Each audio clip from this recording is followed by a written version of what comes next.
October 22nd. I'll move them. Second.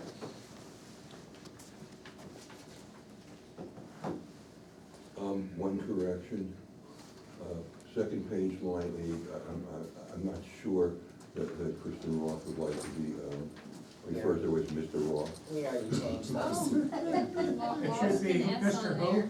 No, Mr. no, Roth, it's Ms. or Mrs. or Ms. or however you wanna Ms. do it, but yeah, Ms. it's not Mr. Yeah, no, I fixed those already. Oh, all right, I remember Roth, all right.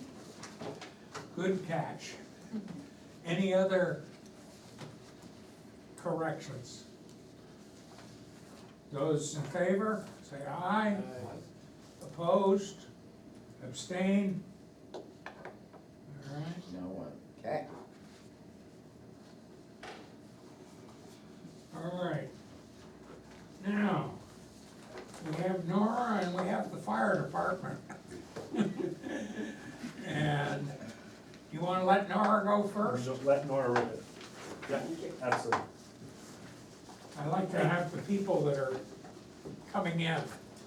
Page, Thank you, this is my husband, All right. he's just representing himself. tell them page 7. Yeah, she's on page 7. How are you? I didn't find that, I don't know what happened, I didn't have it, but anyway. I don't know whether you all have a copy of the letter that I sent to the select board. I think everybody got it, Yeah. everybody got it and have a Yeah. chance to look at it? Last week you got it. Basically, if I can summarize it, you were looking Please. for the town subsidy to be about half the operating expense, correct? Well, not quite, but yes, Which is basically a doubling what you'd gotten in the past. that's correct. That's okay. We started maybe 10 years ago when Sue McKenzie was a selectman. She suggested to me at that time, because I've done the fundraising for the parish nurse program since then, that I asked for money from the town, and we started with 5,000 and we're up to 7 now. I made the bold step of asking if you would consider doubling that. We receive money only through fundraising. The bulk of the money that we have each year comes from the Byrne Foundation, as so many other things do. And of course, there's some concern about how long that's going to be viable for us. We offer a free service. We are connected with the hospital only in the sense that when a person is discharged from the hospital and gives permission, we're able to go into their records and continue the care here. We are different than the VNA. They are funded through, I believe, Medicaid. And if the doctor in charge of the case recommends it, they are allowed to work with patients. And they are reimbursed for that. We are not reimbursed by anyone. It's a free service. We see an average of 40 families a year, which is more than anyone else, I think, is at this time. And we hope that this will continue as long as it's needed. The term parish nurse comes about because we were originally founded by the Congregational Church. It was Earl Stroud, actually, who had the idea, and Laurie Kenton worked with him. And so we hope that we can continue to provide this service for the town. One of the main things that we're doing is keeping older people in their homes. And we're keeping the fire department and the rescue squad, the fast squad, from having so many cases. Because we are in there checking what's happening in the home and preventing a lot of difficult situations. In the letter, I did specify that a redistribution of the town's contributions to area health agencies could accomplish this increase in what we're asking. Its contribution to this valuable community service. For many years, budget lines 4415 through 4419, you've budgeted 7,000 for our program. Yet most of our neighboring towns donate a significantly higher percentage to their community nurse program. 3, Hartford, Lebanon, and Hanover pay for the entirety. They're in fact, I think, the employees through the fire department of the town. While Norwich and Thetford each pay about 1/3 of their total cost. Lyme lags behind at only 12%. This year, we'd like for Lyme to increase its contribution to 14,000. I'll take any questions that you have. Let me say something. A lot of the services that are done by the parish nurse now, when we still had Lyme Home Health Agency, which was part of the town, provided those services. When we merged into what is now VNA Hospice, which is part of the Dartmouth Health Empire, for lack of a better description, they basically limiting themselves to what are called medically necessity visits, which are as determined by the federal regulations for Medicare and Medicaid both. So these nice to haves are not being done by VNA, yet the acute care will say, when people are being discharged much earlier than they were, is being done by VNA. Mhm. So there's a difference in the type of service that's being provided by the two. And I'd just like to shut up, I'm not on the board anymore, so I've said what I will say about VNA. Other than the number that they have now came out of the amount of money the town was subsidizing Lyme Home Health Agency when it was part of the town. And it hasn't increased since then. It was whatever that final year that we operated as our own Medicare provider, that was where that number came from. Mhm. And it's been static ever since then. I have a question. Yes. Oh, yeah, I was wondering, why do you think the Byrne Foundation why do Well- you think they won't continue to support you? I think that as long as they exist, they will continue to support us. Mrs. Byrne is amazing. I write to her each October, and really return mail, I get the check. But she's getting older, and rumor has it, and I can only attest to it being a rumor, that will close down after her death. Yeah, I mean, I guess the one thing that I would say in terms of, I guess, the idea of redistributing what we're donating to other, how we're supporting other functions in the Upper Valley. I'm just looking at the list, Headrest, West Central, Behavioral Health, WISE. I mean, it's distributing across different populations, right? And maybe, you know, something to consider. Similar in a way. Yeah, but not as focused on, I mean, certainly not focused on Lyme, and then not necessarily focused on, I could be wrong, but I think the parish nurses primarily help aging and elderly people in town. Do you think they're underinsured, or they're insured so they could go to DH and they have a physician, but they just need some extra help day to Well, day? I think that they often need, we don't bandage, or do hands-on in that regard. What we do is check for diabetes, make sure we work with Kathy Sherrill and making sure that they have food. We're working with the senior center up in, now it's in Haverhill, to provide transportation for people. A lot of the testimonials that I've had over the number of years I've done this have to do with a nurse coming into the home, sitting and talking, taking blood pressure, checking however you do that with diabetes, and often finding things that have been neglected. We've had unfortunately a few elder care, where we've had to report that.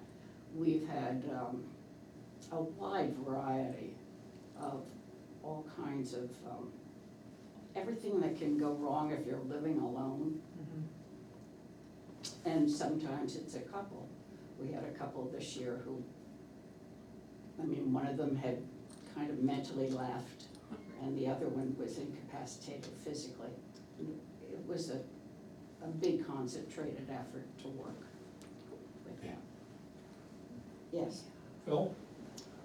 When a person gets out of the hospital, they've had a surgery or something, and they need post-surgical care, is that something that the parish nurses provide, or is that only VNA and Beata that does that?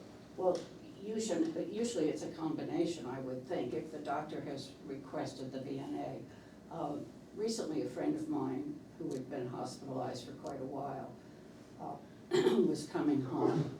She needed all kinds of physical help. She couldn't walk, essentially. So the parish nurse gathered together all the equipment, connected her husband with the services she would need, including finding someone to come in the home to help. So that's the kind, she put the whole package together. Where the, It's more of a care coordination service than it is a direct hands-on, exactly, have you done your exercises for your knee today, sort Right. of? they might suggest it, but, you know, Yeah, they're, okay, thank they're you, interested in the whole person. thank you. I think the real critical difference is Medicare and Medicaid have a system of what they call medically necessity. And that is what the VNA does. So if you're sent home from the hospital and you need to have your dressing changed the next day, that will be VNA. Yes, If you need Sometimes. IV infusion in the home, that will be VNA. If you need somebody to check, what we used to call wellness checks, that would be the parish nurse. right. Okay. I I can know give, for a fact that VNA turns people down who have medical necessity findings, and that they can be quite nasty about it, actually. And, you know, I've had about 9 surgeries in the last 10 years, and at this point, we'll only deal with Beata because of VNA's attitude. So I have some feelings about how much the town wants to support VNA. I mean, I've been out of it now for 15 years, so it's a totally different organization than what it was when I was on VNA. The great Pac-Man of DHMC has. Absorbed a lot. It started out as Hitchcock Alliance, Right. but, I mean, I'm out of it that way. But the one thing I would say, and I will go through, and I think everybody will go through this, and look at those lists of what I call non-government organizations that the town supports. And every one of us can pick a couple of those that we wouldn't give them a red cent for one reason or another out of that list. Not me. You like them all, my goodness. You're very kind. I will consider myself lucky to have not Right. needed to engage with them, so Right. I know nothing. Well, So for that reason, I'm all in. You all got the letters that they sent, so Yeah. you Yes. can gauge how much, they may not have helped you, but they certainly helped other people in Well, Lyme. absolutely, absolutely. So, now, one thing I will say, Nora, we hear at our meeting at this level of the budget committee, we hear from people what they would like. The selectmen, through Judy, get this kind of feedback from everybody. Yes. The budget committee at this point makes no decision or recommendation on any of the budget requests. I mean, sometimes you can read a little bit of the questions, the way some people are reading. But, I think it's important that the next step is your requests that were presented here go to the Board of Selectmen. They prepare a budget for the whole town and submit it to the budget committee. That's when the budget committee reviews it and votes on what they're gonna recommend to town meeting. So the fact that we won't tell you yes or no tonight, No, I it's not that understand. we're singling you out. Even though I brought you all a present, Can I ask one more I question? have no shame. I have one more question while you hand out presents. Immediately. So you're asking for $14,000, but how much, in an ideal world, how much do you think you really need?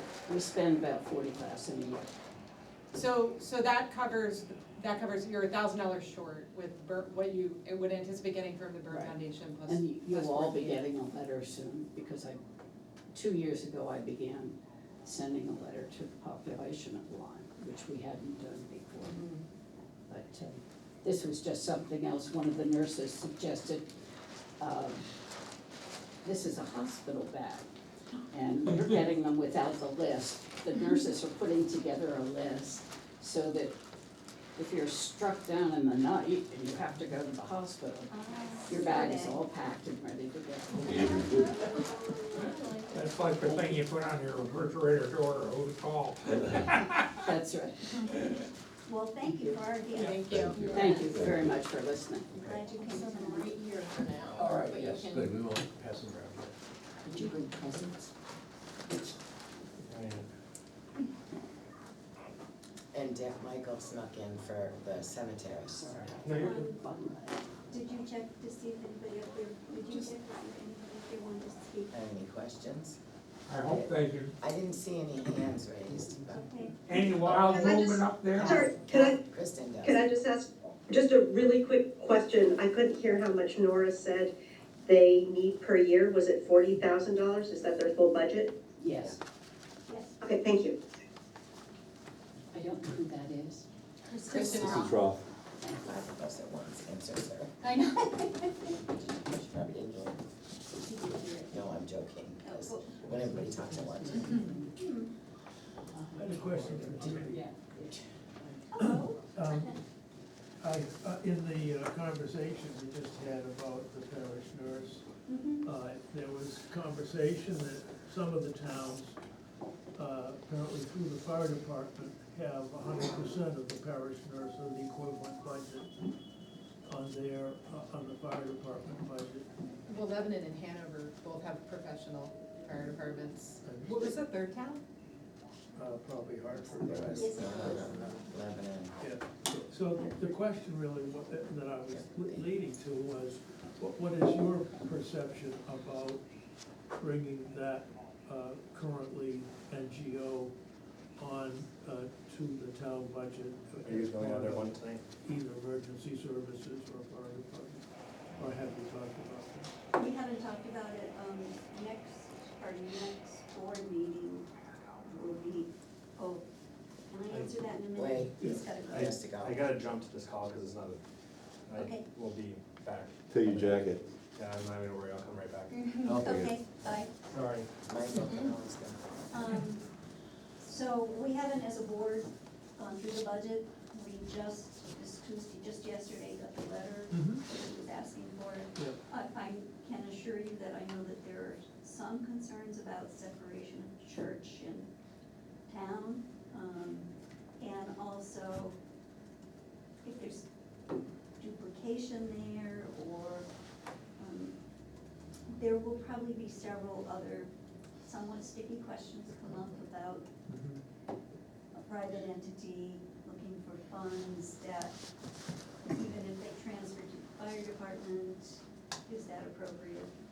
It's a different kind of fire department than Lebanon. Yeah, I was just gonna If I say, could weigh that's my in. worry, is that the I fire understand department that. would wanna But- oversee that. But I'm asking more from a perspective of the delivery of services as opposed to currently the services are delivered by Energia, we acknowledge that. But other towns have figured out, or decided for whatever reason to combine that function with a town, completely incorporating it in as a town function. I'm just wondering if the select board had considered that, regardless of whether it's a volunteer fire department Right, or a well, I professional. can tell you we have not considered that because we haven't discussed it at all.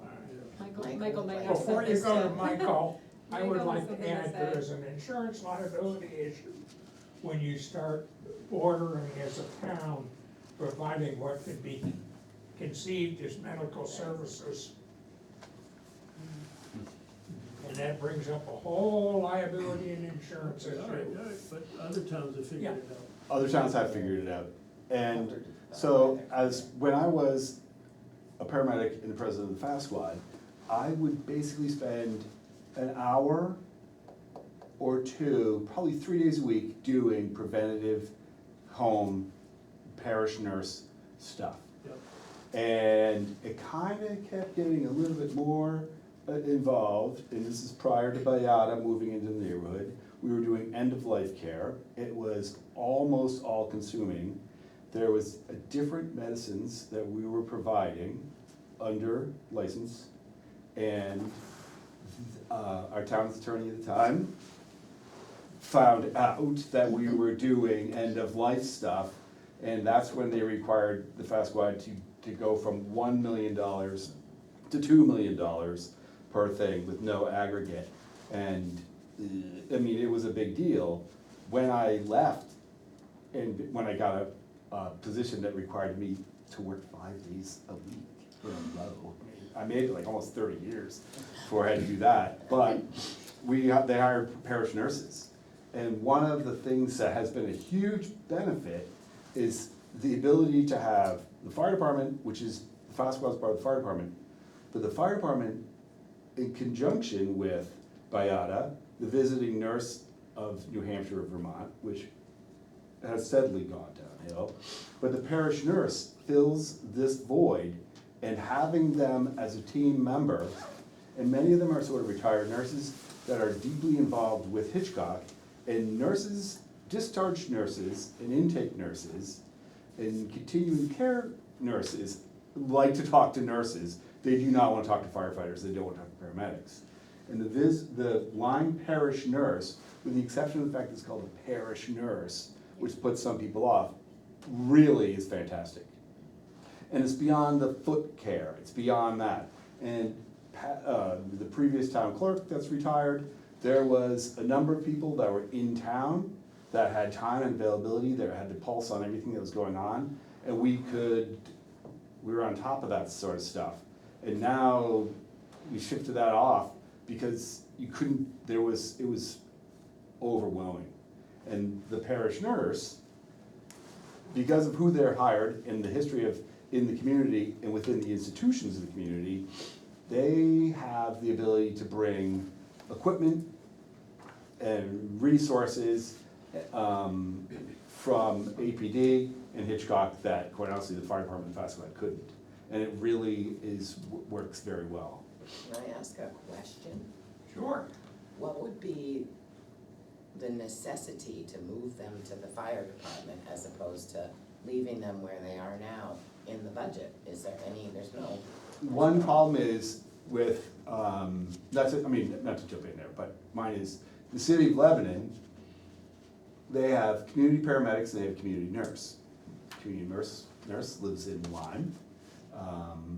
And the retirement for the community paramedic that works currently for the city of Lebanon is the municipal portion of his retirement exceeds the amount of money you pay the Lyme parish nurses. Because it's a function within the fire department, so therefore it's a member of Group 2 of the New Hampshire retirement system. But they have, So that would be Yeah, but that would- detrimental to Lyme, because Well- Lyme would then be paying into. well, they wouldn't be retirement able to system. pay into the retirement system though. Yeah, it's just, I mean, for me, Enough hours. how this has organically created itself, really, it works very well. It's cheap too. It is inexpensive, but it's also, it's not so much that it's cheap, it's the fact that we have scheming nurses with 30 and 40 years in the system, and they know how to get the right resources in place, so you don't have the recidivism, you don't have the constantly, somebody gets home for 2 days, and then they go back in. And they're also, the only thing that's about the parish is the fact that they work closely with members of the fire department and fast squad, so they know when all of a sudden somebody's family support group starts to crumble away, and Hitchcock doesn't. I mean, that's one of the reasons why, as a community with social fabric, a lot of those threads that are coming through the existing people who are sticking their nose in everyone's business, that we go to the parish nurse and say, hey, we're worried about this, and then they will go in, so the fire department and fast squad doesn't have to. So it works now. It works really well. If it works, don't fix it. Right. But, no, but the thing is rotating it and consolidating stuff like that, City of Lebanon did it, but, I mean, in Hanover, there was a Lutheran parish nurse, and then there was like the Church of Christ nurse, and it was sort of fragmented, they would bring the stuff back together, and then there was a liability that also the churches didn't know, and that's why the town took it over. And it's not as good, but it works. Well, I know there was another function, which is parish nurse does, when we still had Lyme Home Health Agency, Correct. because she was the town social worker, for lack of a better description. Yep. And we played fun and games, because I was the one that did the billing, to get Medicare to pay for part of our town social work duties. So, That's like, I didn't say that, Okay, I got away with let's murder, move on. the town's Say reimbursement. that You're either. making me but nervous, yeah, let's and move for us, on. but that, Dick, that's what I didn't speak about was Yeah, billing and reimbursement. It's, inside of a volunteer fire department complicates many things, and Do not wanna do that, we did not wanna do Yeah. that. that's right. you Well, know, I apologize if I asked. No, it's a good thing to look at, Can but- worse, but you know, there's some efficiencies, either on the service end or on the cost side, that I think we should not just dismiss it out of hand and say, oh, there's a liability issue with all due respect to the Right. payroll. Because that's inexpensive compared to some other things that we could do individually, that is, when we're, many of us are interested in staying where we are as long as we can, whatever that means. yeah, No, mine is, as part of aging in place, there's limitations on what members of the fast squad can do, members of the fire department can do within their scope of practice in the state. But by having an additional agency, being, you know, Lyme Home Health is not here, but the parish nurse, it's more efficient, in fact, because the amount of resources and the number of, the extra 2 bodies of people doing stuff, it works better. And we have, it's a more comprehensive level of coverage, and with the exception of the name, it works. Fiscally, we're faced with sort of 2 questions about this. One is, well, do we add extra money to the budget that we want to cover this, or do we take funds from someplace else within the budget to try and pay for this service? And that seems to be the budgetary sort of question here. Yeah, although I would add, I think what I'm hearing is we need to think about next year, the year after that, the year after that as well, and we're gonna be increasing this line. Cause this sounds like it just doesn't sound like something that should go away, right? And anything, when you talk about VNA and anything that has to do with Medicare or Medicaid, I'm like, it may not be here next year, it's probably gonna become much less efficient, at least in the short term. And probably the next, I would say, at least 3 plus 4 or 5 years until everything that's broken gets put back together again someday, right? And so a service like this, I think we can we should realistically recognize that we're gonna be spending more money on this, and we should. I think it's kind of a Well, I no-brainer that think we that- should be I spending think money on this. The federal regulations, which is what's driving Dartmouth Office. I mean, I got away with murder with my cost reports because when one of them got rejected, I called up the regional office, and when the person answered the phone, said, "Jonesy, is that you?" And he was the regional director of HEW. I thought that we got away with murder, and I got an apology from our intermediary within probably 10 minutes from the president of Blue Cross Blue Shield of Maine called me up at home. So I don't think we have that kind of connection right now. But I do think that, to your point, that where the aging in place and the other stuff that were goals that we've been trying to get and support within the town, a lot of that is really critical on not just the Lyme parish nurses, but other discharge planning and other support services that are currently covered that are defunded. And the other thing is, with the reduction of funding from the federal government to the state in the last 3 months, the state of New Hampshire has also greatly reduced some of the nursing and some of the other big one, because there's, and read my lips, no new taxes. Yeah, you read my lips, well, how are we gonna pay for food for people who don't have food? And it's not just Lyme, it's not just New Hampshire, but we have a 3 to 5 year struggle ahead of us. This is an area that we have been unable to find any consensus for either not adding agencies over the years or cutting agencies that are already on it. Regardless how some of us feel about some of the agencies, it's just politically, there was no way to cut anything. And the parish nurse is the program that this year comes in with the increased request, and it's the program that's closest to home. So it would be the hardest to cut politically. And politics aside, there will be a very real, and instant impact. Yeah. But I do think Dorothy is positively disposed to financial assistance. Mrs. Byrne. Mrs. Byrne, yeah. Are we ready to move on? I'd just like to ask, or perhaps add one thing to have people think about before we get together again, is if it had a different name, if it was the community nurse, how would we feel about it? Would that change anything? The name doesn't bother me at all, yeah. I don't think it But would that's in just Lyme, but me. it would in some people, because parish they associate with church. If it was a community nurse program, it would pick up a few more supporters than being parish nurse or congregational church nurse program.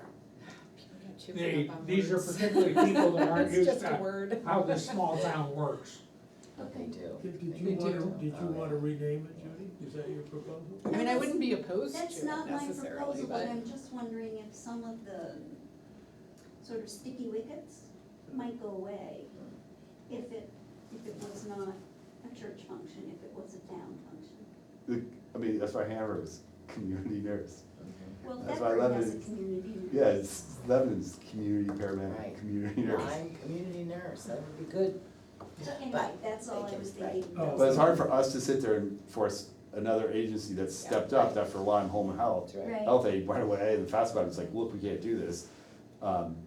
Yeah, I think that would make a difference for some people. I think it would too. I think there are people who have strong church-state sort of feelings, and, you know, lots of people aren't aware that geographical distributions are sometimes called parishes. It's a church. Welcome to Louisiana.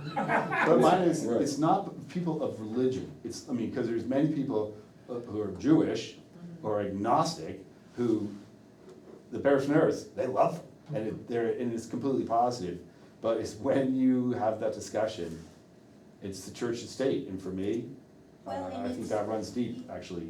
You're asking the town, part of the taxes that are raised, to contribute more.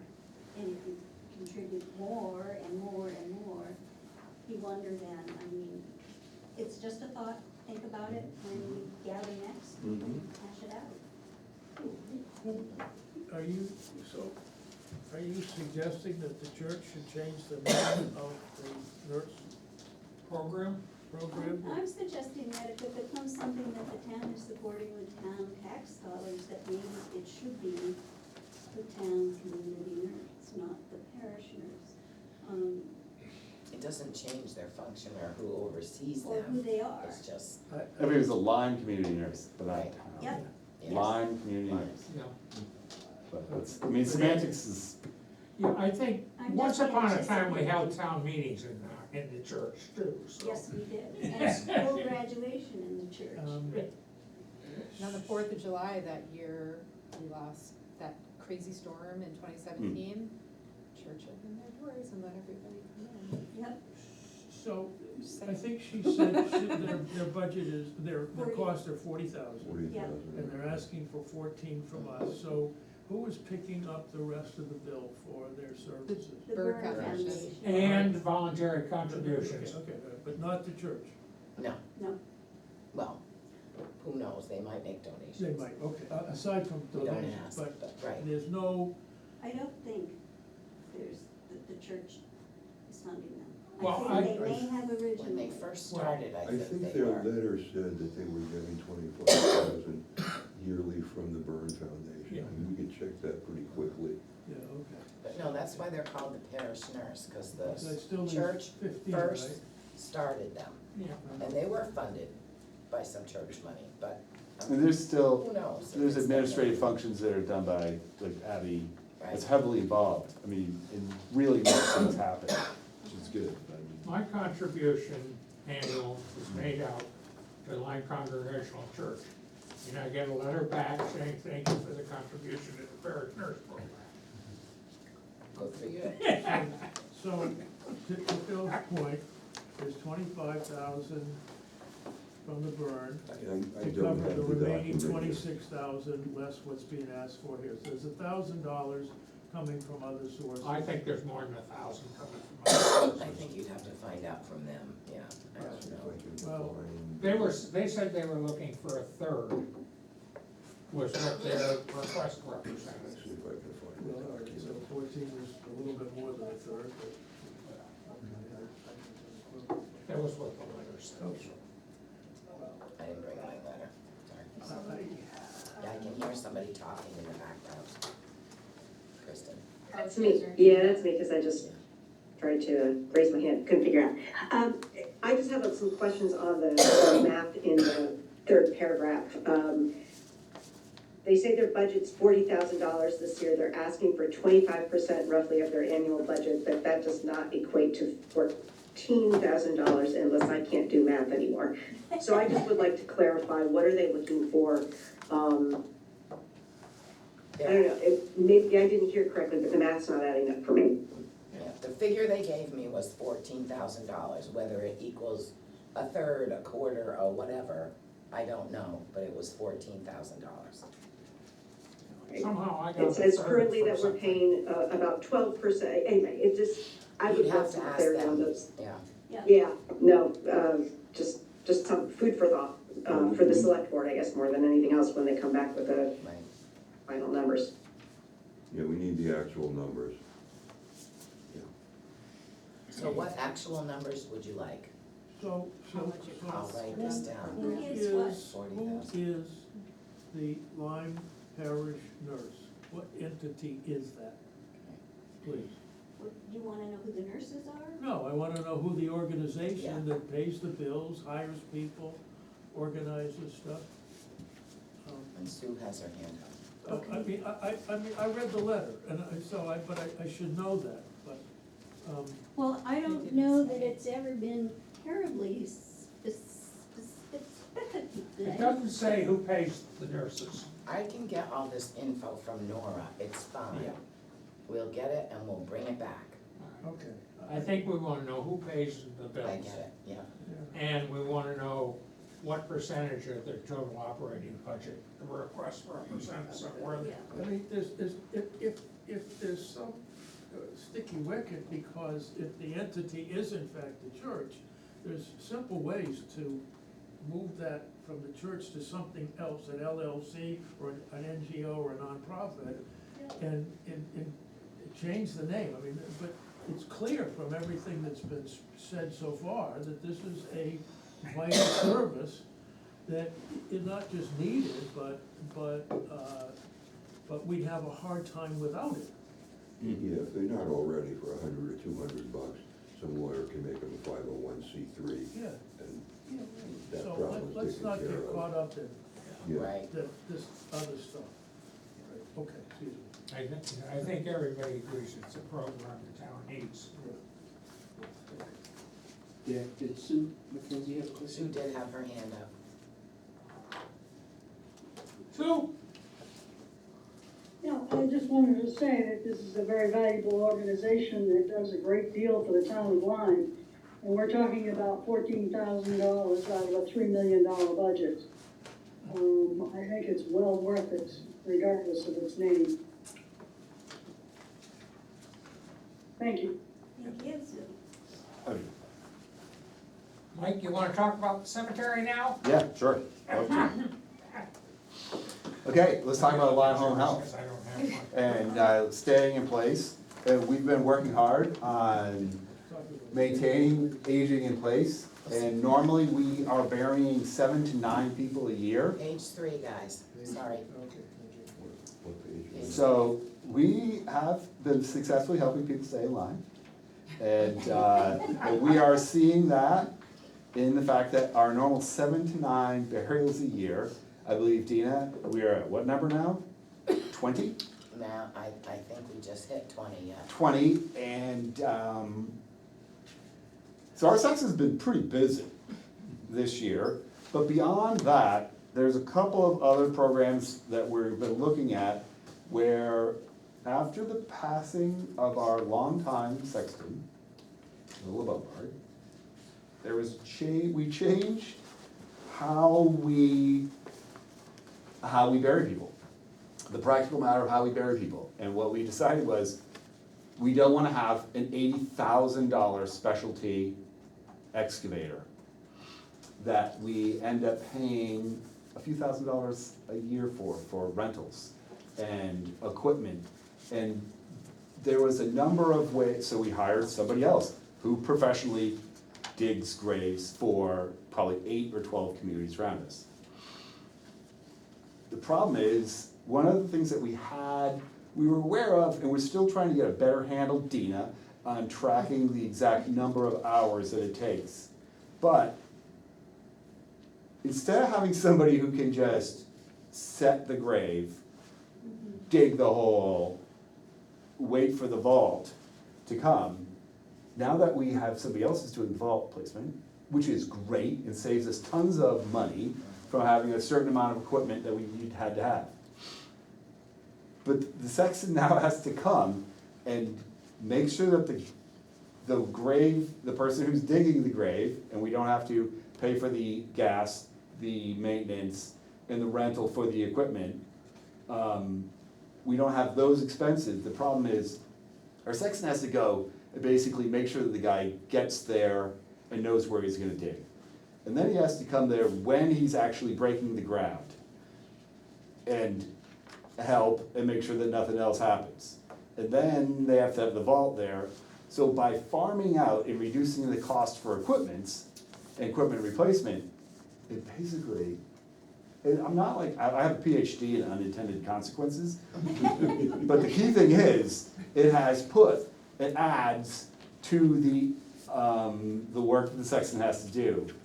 And then, as people have also moved, I can't speak to the attendance at the Lyme Congregational Church or the Lyme Center Baptist Church, but my understanding is that attendance at many of our organized religious places is down, and we are seeing that because we're having graveside services at the Lime Island Cemetery.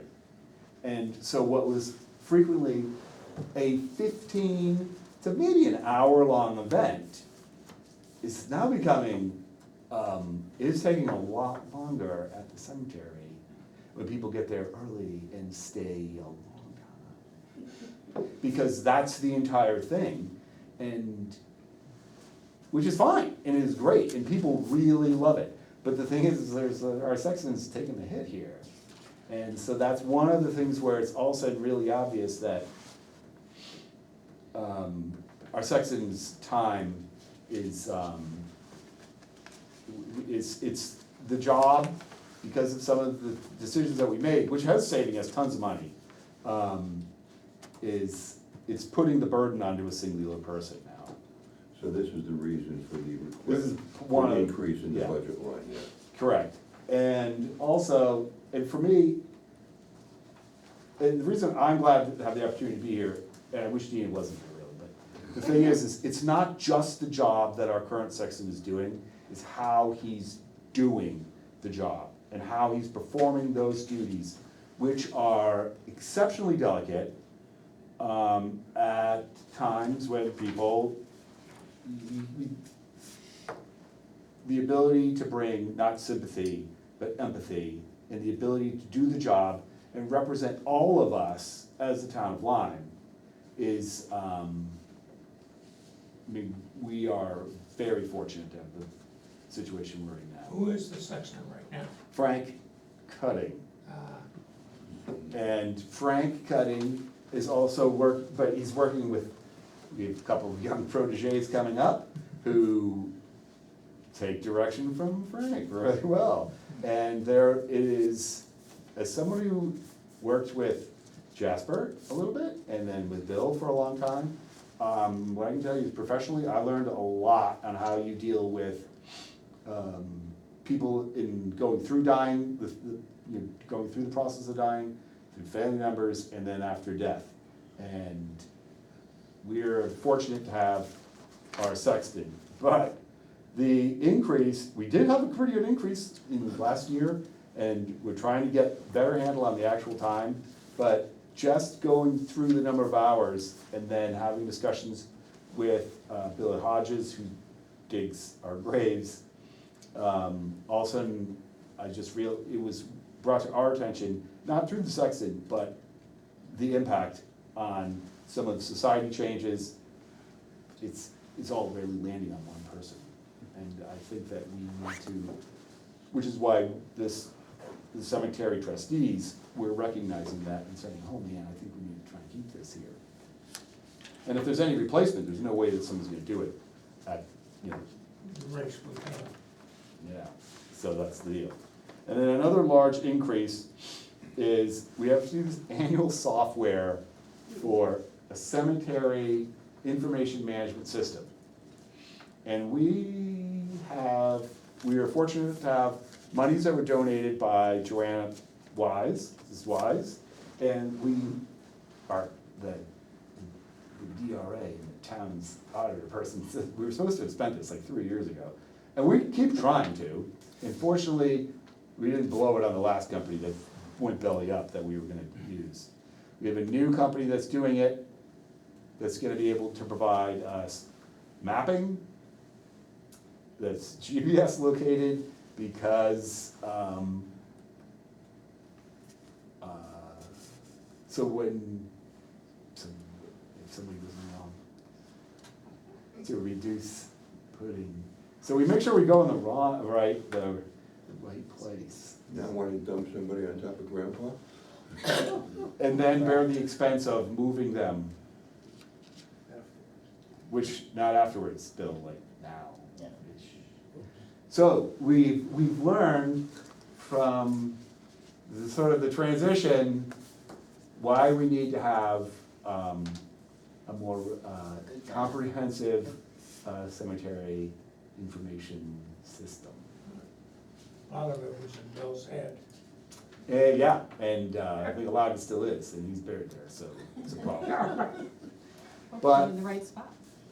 Bill is totally 100%. We know where he We know is. 100%, I'm you know what I mean? kinda tempted to say, if no one's being haunted, do we really need to move the body? No one knows, I mean, if it's not bothering anyone, can't No. we just leave it there?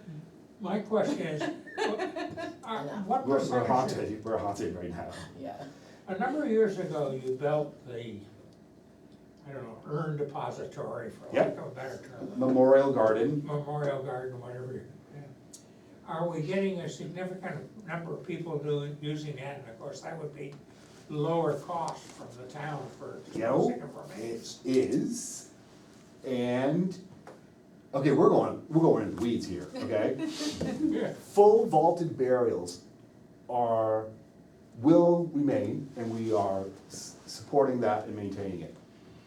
Cremations, the reality is you can heat a house for a year with the amount of propane and energy you use to cremate a body. It is a massive CO2 impact, okay? It is such a waste. It is, but there are other cool ways of doing it. Lyme was one of the very first cemeteries that said you can do an unvaulted burial, green burial. It's a traditional unvaulted burial, and we have that and that ability to do it.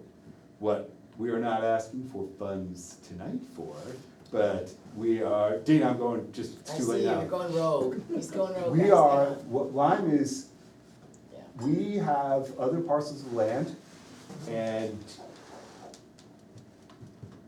we're gonna, Spit it out. we're going to try and establish an unvaulted Right. burial graveyard. Yeah, And the reality That's is, a really good idea. we have, and the thing is, when we look at the price and the value and the limited availability of land, where we've had some other great places of land that are now conserved, and when they're in conservation, we can't then change to allow burials if it wasn't in the original language. There are places that we could do unvaulted burials, and unvaulted burials are awesome. And you can buy a family plot, or you can go into an area, and by the time the kid dies, you can go in the same hole as mom or dad. I think that's a great idea. Were you at the church? There was a Mhm. group here. Were you there to see the video? Yeah. Yeah, I think that's, yeah. And for me, It's great, even the ritual of it The is ritual- very like spiritually It's healing. very, yeah. Because the people who go to basically attend and view the burial can dig the hole and then, you know, complete the process by putting dirt on top of. Yeah. You can put mementos, I don't know, it's as just a beautiful thing. as someone who has like multiple, carts and wagons to haul bodies, we have those.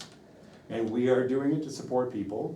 We're trying to get someone to get an industrial machine to make our own, but we have we made a beautiful burial shroud for a senior member of the town of Lyme, and we made it out of his jib. And he's buried, and it's a beautiful thing, and it's very healing for family, but mine is, the cemetery, the memorial gardens is being used, but, people are still really holding on to wanting a place with a headstone. And you But I can, think having unvaulted burials can be a challenge when they're not in a separate area, and they really belong in the woods. and that's one of the things that we're looking at, but what we're doing is, with the unvaulted burials in the Highland Cemetery, is we're doing it on the edges of the cemetery, on the outside of the road, where we don't wanna have vaulted stuff with vehicular traffic. We have them laid out in between the roots of trees, and that, which is another thing is, if you have a person who grew up like in Lyme Center, in Rocky World, with a woodsman dad, our sexton knows where we can do it and where we can't, and it works. But mine is, and the unvaulted burials, all of that stuff continues to reduce the amount of pressure on when we're gonna have to buy new land if we fill up the cemetery. And that's the deal. They used to say the dividing strip on the interstate highway was the ideal spot. Dude, Oh, stop. yeah, but for me, it's You the, see that now Little hard to in visit. like, in Westchester County and There are a number of places Brooklyn. where they're doing Like, that. there are these beautiful cemeteries and now they're just, you know, right, they're just like, they're in the middle of, I don't know, I'm I gonna, 95 or something. I'm gonna take some poetic license and say they're in like the middle of a roundabout. They're not actually, but that's what kind of what it feels like. Yeah. The metaphor. Yeah. yeah, south of Warner, there's a really cool historic cemetery that's right in between, it's in the median.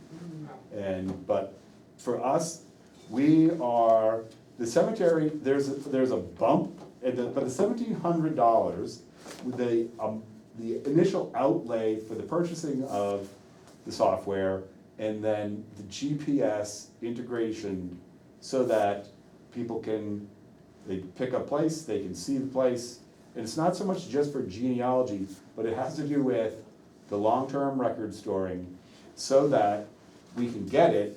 We are still required under state law for the town clerk to hold the physical, the burial deed as a vital record. But how people are accessing it more and more is online.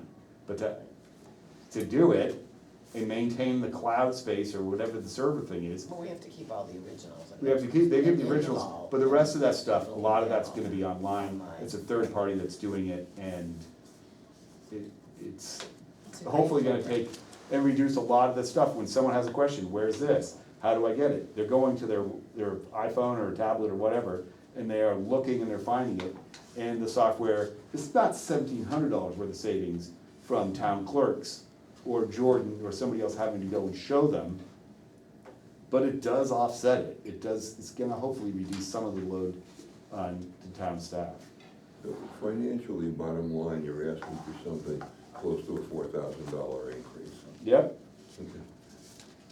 And from budget items, we do have we had 43 something thousand dollars worth of tree work done this year, and that we take out of perpetual care funds, which we somehow, Dean figures out how we get that. Yeah, Cemeteries. Rich and I will now They have change other- hats. We're trustees, the trust funds, The mowing. we know that stuff. Yeah, The mowing isn't, even though it's in the cemetery budget, they don't have, the trustees don't have control over that, because that's contracted. yep. All right, we through with cemeteries and ready to go to fire? Actually, I just wanted to ask one question. You said that we're burying 7 to 9 people a year, and then you said something about 20. We had 20 this year so far. Oh, my goodness. Yeah, so, Frank was tested. yeah, no, this has been, I mean, it's like, I understand better now. no, it's like all of a Yeah. sudden, it's like, All right, Okay, good, thank you. That's all I got. That's great. okay, all right. Thank you, Mike. thank you. Good. Aaron, That was always like, ugh. Yeah. There you go. now you have a number of things on your spreadsheet. I do. Lots of things in the spreadsheet. They get grumpy after too long, so. I know, I should have Yeah, gone first. I It should have been like nice. I like to limit us to 90 minutes, so. Here's the budget, peace. Page 5. Unfortunately, it isn't that easy. You have a couple of big increases in We do. here. Yep. Starting out with admin doubling. More than doubling. Well, Doubling from what I proposed the prior year. I'm getting killed, and I need help. And that's really all there is to it. I have people who are willing to begin stepping up. I've started paying for some of their assistance, and I need more help. I don't have any more hours to give. And we gotta look at a model shift. This is the next step. in other words, you're asking for basically the equivalent of a half-time clerk. Correct.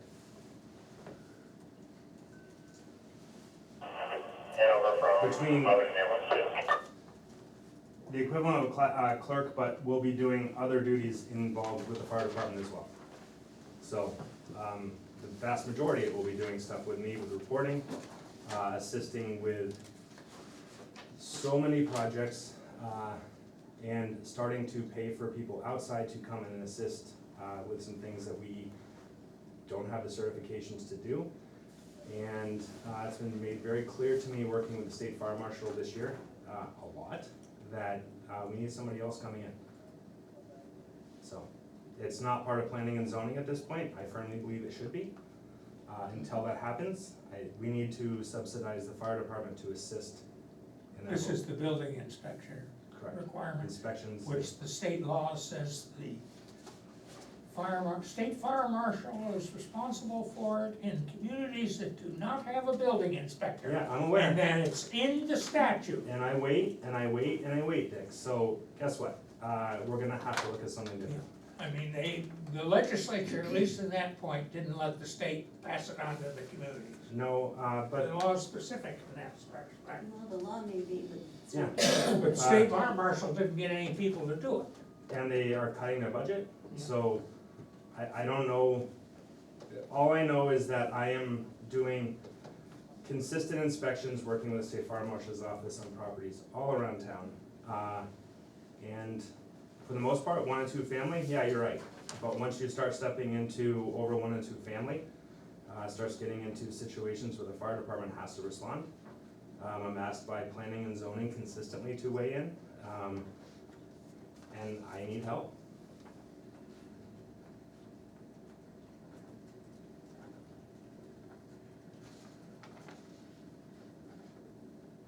This is basically a 50% increase over what was approved last year, is that the right arithmetic, Aaron? If, there's one special project in here, the radio pagers, that is an $11,500 project, which is, I don't know where to put this.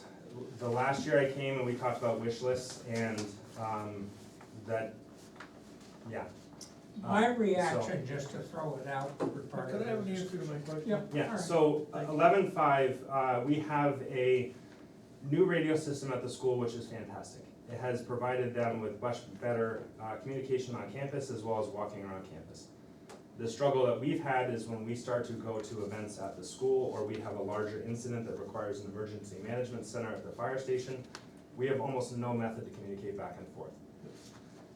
The other thing is if there's a larger scale event at the school, and, yep, we wanna be able to get them onto frequencies that law enforcement and or fire and EMS can communicate directly with people on.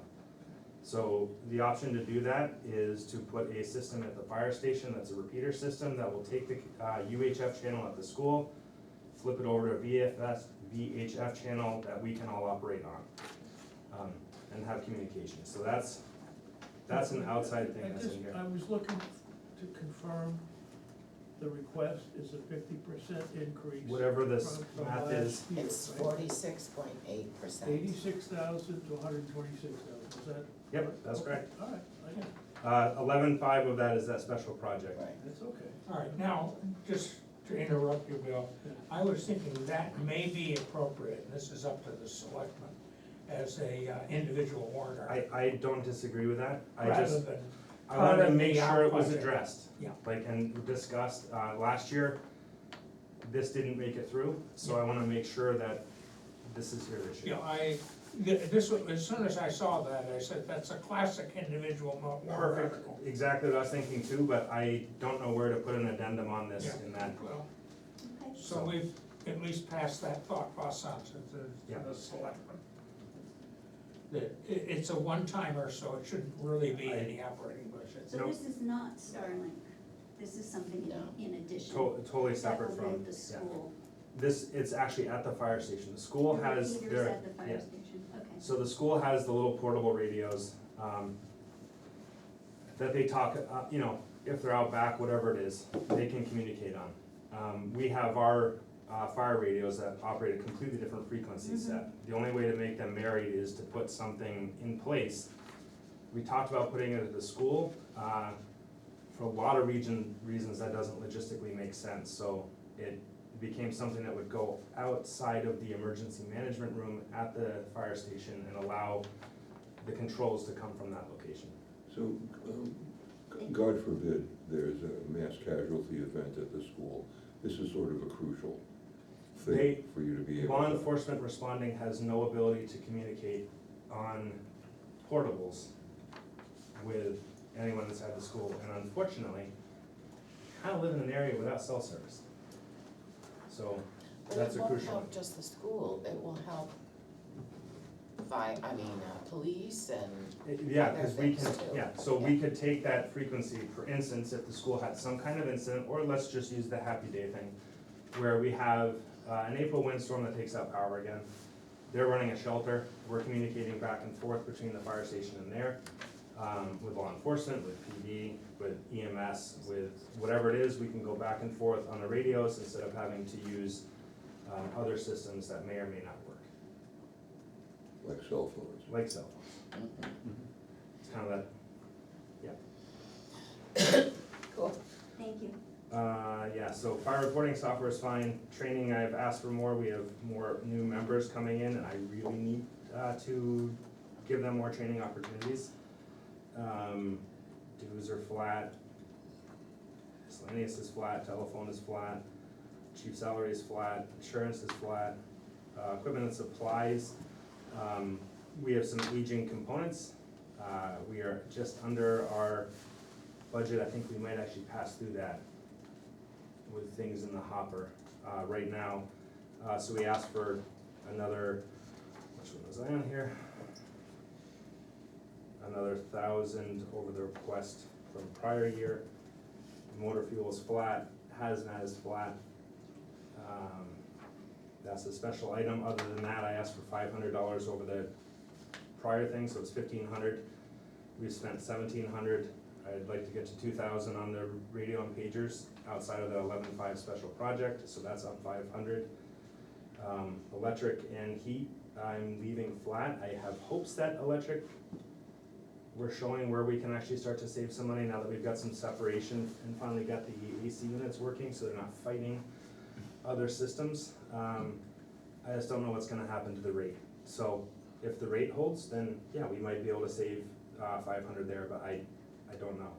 Heating, we had a great winter last year. We'll see what happens when we get a real winter.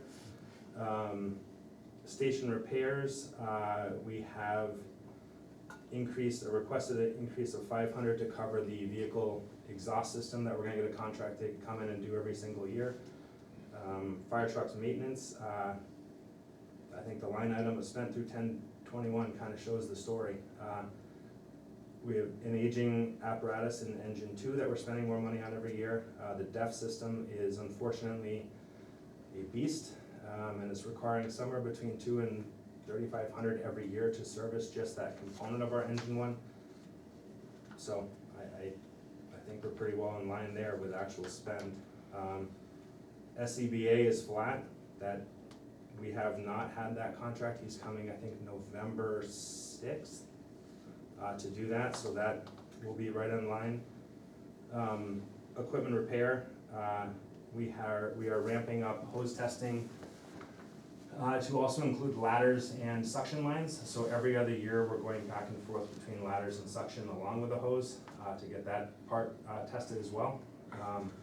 That's the increase there, and that's pretty much that whole section. The last item is EMS, and we've requested additional funds there. I don't know if you wanna speak to that one, or have me? Yeah, we have a few new members on EMS, and we're looking at bringing on board 2 to 3 more new members. It takes around $1,000 to bring on a new member and give them full equipment that they need.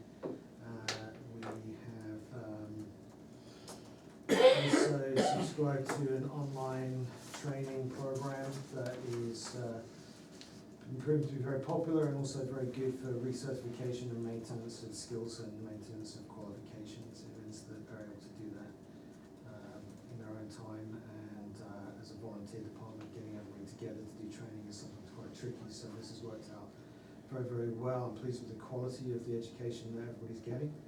And so yeah, we will be actively doing some outreach in the community over the next year as we try to increase our numbers a little bit. So if we're successful with that, then we will potentially have another couple of people come on this year, and I have some potential candidates for that. So it's a small increase, certainly, comfortable with that number. I don't think that we'll go beyond that. This year we managed to stay pretty much on budget. So with the increase in personnel, we would probably be helpful to have a slightly bigger budget. That's really all there is. I'm Andy Miller, by the way, I'm the captain of the EMS. And the other component is when we had a wave of EMS people a few years ago, we were very fortunate in New Hampshire doing a grant program to help pay for the EMS classes. Those have now ended. So we've had 2 people go through this year that we have yet to essentially pay out for. We're going back to the older model where if we're gonna pay for half of it upfront, and then after a certain amount of service, we're gonna reimburse them for the rest of the class. And the class is $1,000, you said? It more. depends on where you take the class. Oh. If you're able to find a local class that is budget friendly, it's $1,200. If there's a time crunch and they have to take a class at Dartmouth, for instance, it's been 16, 17, 18, 2,000, depends on what you're doing. What level does a single EMT, class? that's the first EMT level. 3. Yeah, straight EMT. Now, when someone comes to the house, will you get away with just a 3, or do you try to get a first and a 3? I don't know what you're asking right now. I mean, who answers the call? If I had a heart attack and somebody called, who would show up? You just saw what happened. Like where Lyme is sending we had 3 just show up on this call just now. So it depends on who's available, what's happened. So much like fire, on the fire side, I've worked really hard to build a roster up. We have a core group that respond a very consistent amount. Then you kind of have the next tier that are like, hey, working more out of town, et cetera, that respond a little less. And then the farther out, we have the people that come to 10 to 15% of the calls. So the goal is to have enough across that entire thing that when we need it, we get 4 or 5 people on every fire call. And EMS, we're trying to build that up to have the same thing. We run a lot of calls with 1 or 2 of us. We need to I mean, you don't have a system where A is on duty Tuesday night. that would be B on amazing if we had that many people. That requires significant numbers. So you don't have a real shift type system then? Our shift is 24/7, 365. Whoever's available. And you have a range, you have about 12 EMTs on the EMS side of things, some of whom are very present in town, ranging from EMT basic level up to a single paramedic myself. And we have, some people who respond to most calls, and then others who are pretty seasonal as well. Numbers, strength in numbers is important from the volunteer EMS side of things, and obviously equipping them with good equipment, but also ongoing education is important as well. If they can't come to a lot of calls and they're not getting exposed to patients, at least we're exposing them to good education, and that's really a large expense of training and recruiting.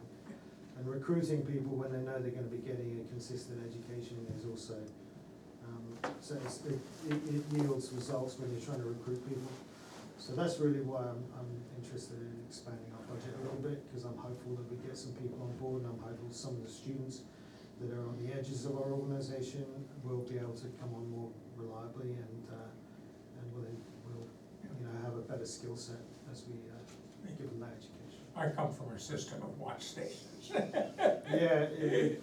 not. That would be amazing. That's not what our town would probably be able to support.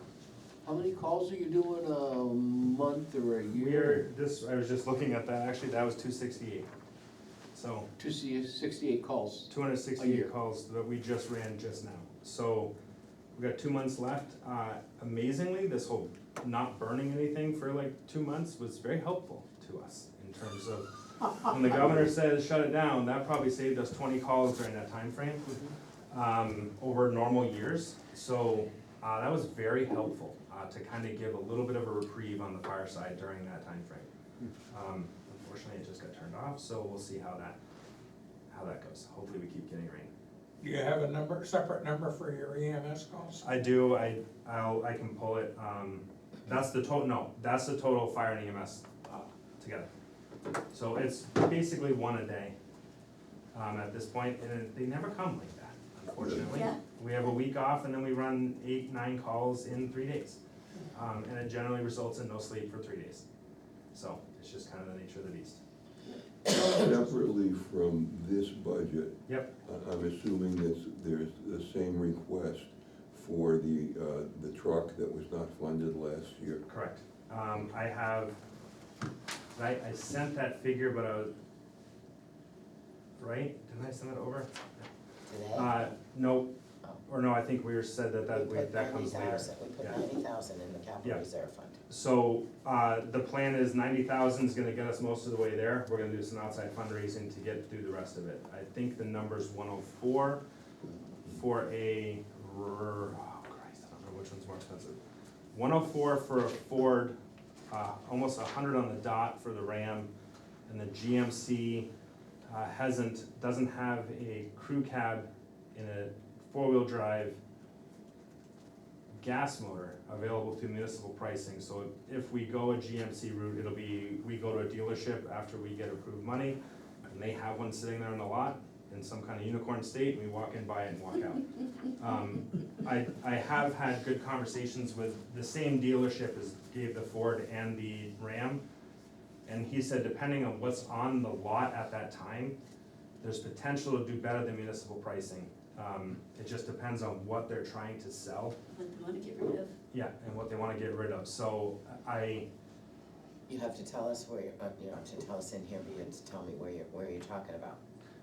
Because of the maintenance. CD. Oh, God, You it's don't what- have to do it here, yeah, just C- send it to me. Yeah, CDJ I'm curious. R, it's, I can look here. Hillsborough, I think. I was just gonna say, if you get out of the Upper Valley, you get a Yeah, better deal. well, it's not really, it's just, that was flat. I kept it I flat. can remember one time when I the low bid didn't, I came just, from Arundel, I'd rather Maine. get the administrative stuff up, Yeah, which I, Administrative pretty stuff. amazing. Balance Yeah. your work like it is. Right. There's no Yeah. increasing this. Okay. that's what I proposed. I'm at odds and ends with the entire fire department in doing that. The entire fire department is not. What's So this,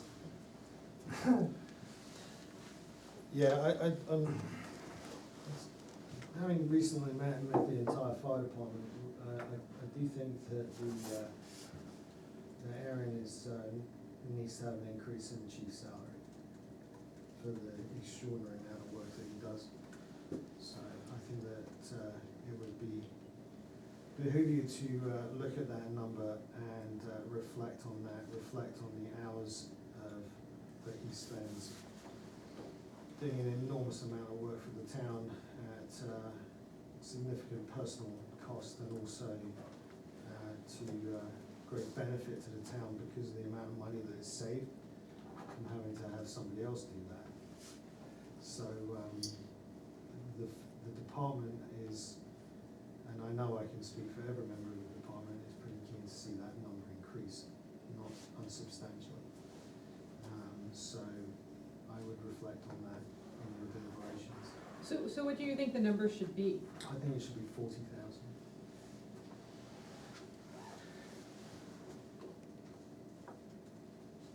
and that Is was, this on the chief's salary line? Yes. So you just saw 5 people have a heart attack right in here. the reality is, Well, there you go. you're Very about, lucky. I know. I think we're about 2 years unless we find a better balance from paying a full-time chief. Yeah. I mean, I guess I'm just like, I have to say I'm a little confused, because, I mean, I've lived here for 10 years, only 10 years, but the fire department was operating, and somehow since 2023, we've increased, what you're requesting is 85% more Yep. than what we spent in 2023. So what happened?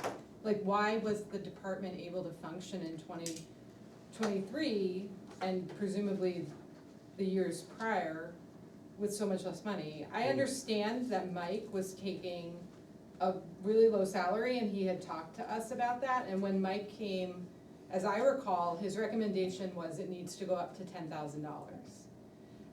And that probably was I remember when Mike retired. I can't remember if I was the school board, because it was before COVID that he came into this room and he said that, so it's that many years ago, Yeah. that he Monday. said it needed to be 10. 10 years ago. We've gone Which- through a Which real, Mike are you talking about? Monday. Monday stopped when I took over, I wanna say it was the year after COVID, 22? Yeah, he was still the Yeah. fire chief, and he was telling us essentially, look, I'm only going to do this for 1 or 2 more years, I'm happy to take, I think at the time he had a $4,000 stipend and he wasn't asking for more. But what his counsel was, is if you expect to have another chief, you need to look at increasing that to $10,000 a year. Now we're looking at increasing it to $40,000 a year. So 4 years Right. later. And that seems, I just don't understand, there's some disconnect, and I just wanna understand what that disconnect is. In particular, I mean, you know, should we be asking Orford, Thetford, Piermont, these are other volunteers, right? What are they paying their chief, how many hours I can are tell you. there people working, how many members do they have? What are the differences? I mean, one thing that I have thought, and maybe there is some sort of, you know, Hanover has a professional department, Lebanon has a professional department. We're all like these tiny little towns running these volunteer fire departments that are relatively expensive, in particular because of the machinery.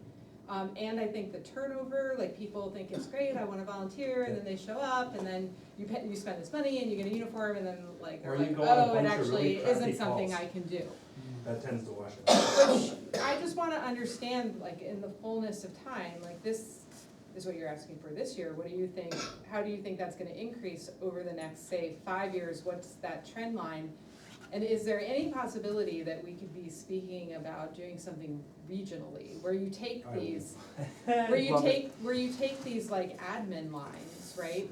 And you gain some type of economy of scale by hiring a professional person, but that professional person is sort of, I don't know, I mean, I get that it's complicated and there's histories of people who get along and they don't get along, but I mean,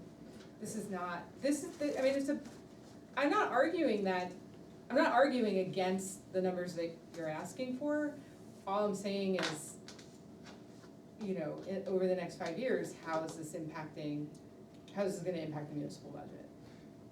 I think to answer your question, or to attempt to, and I did see, I've got some people up there raising hands, I don't know if they go first or I answer this, but No, you should Um, answer it. so, one of the things that has happened is Lyme has demographically changed significantly in the time I've been in this town. We have less and less people willing to volunteer, willing to help out.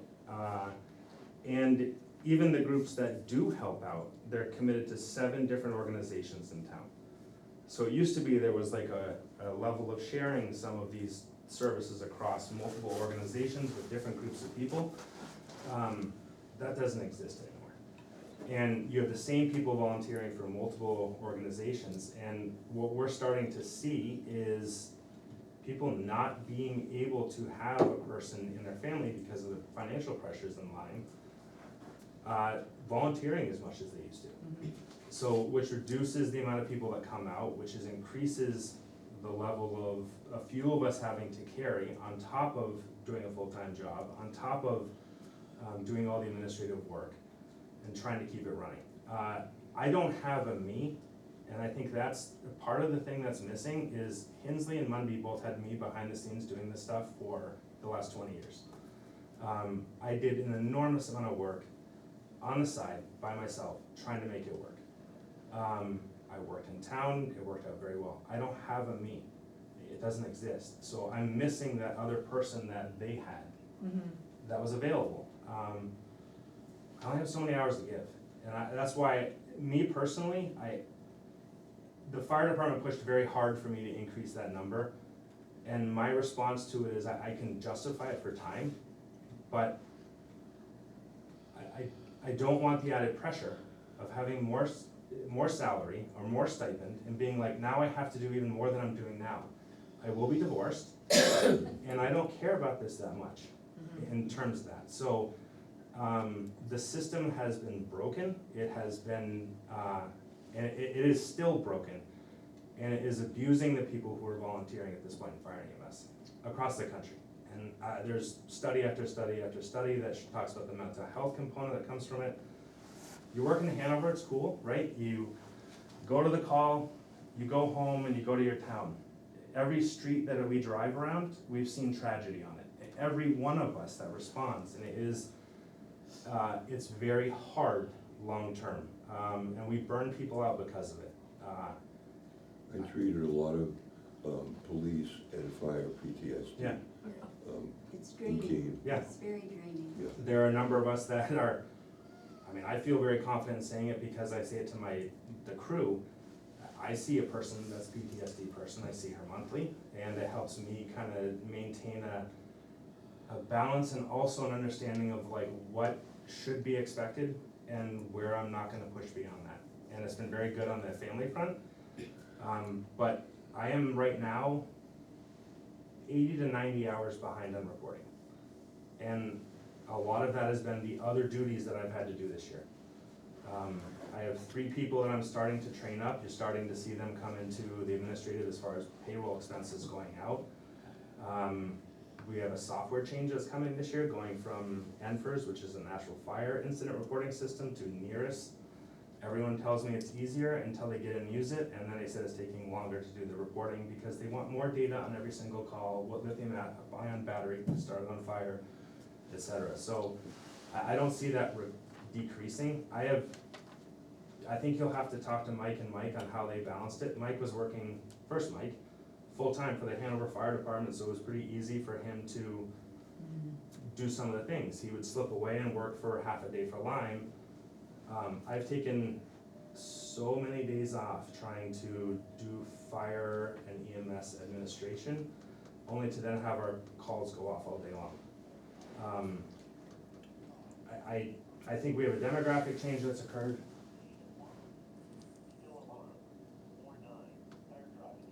Okay, good. Yeah, can I just say, sorry, I tried to raise my hand, but the issue that I've had is I think that we've chronically underfunded this department in so many ways. And I think you have to realize that these are our neighbors who are volunteering to do this. And when they get called, it's not like they get to go out for 20 or 30 minutes. I mean, some of their calls last all day long, and they have other jobs. I mean, if I called my work and said, hey, I'm not showing up today because I have to go on a fire call, I would probably, it wouldn't go so well for me. So a lot of these, I mean, all of them are, you know, giving their time and their effort, and it does take a toll on them. I mean, they are, as Aaron said, they're seeing our neighbors, you know, have some very tragic things happen. It does take a toll as well, and it is not an easy job. And I think that, you know, when we moved to Lyme about 8 years ago, one of the things that, besides the school, was actually the sense of community and how the fire department really was part of that as well.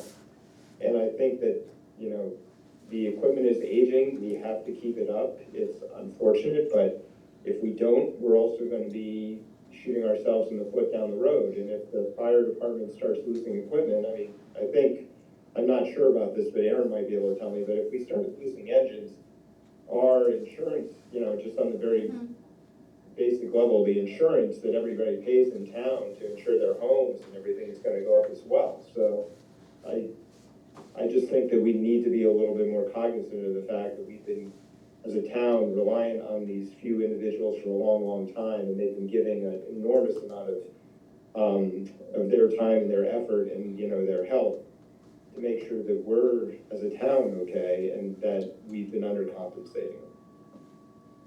Kristen's had her hand up for a while. Yeah.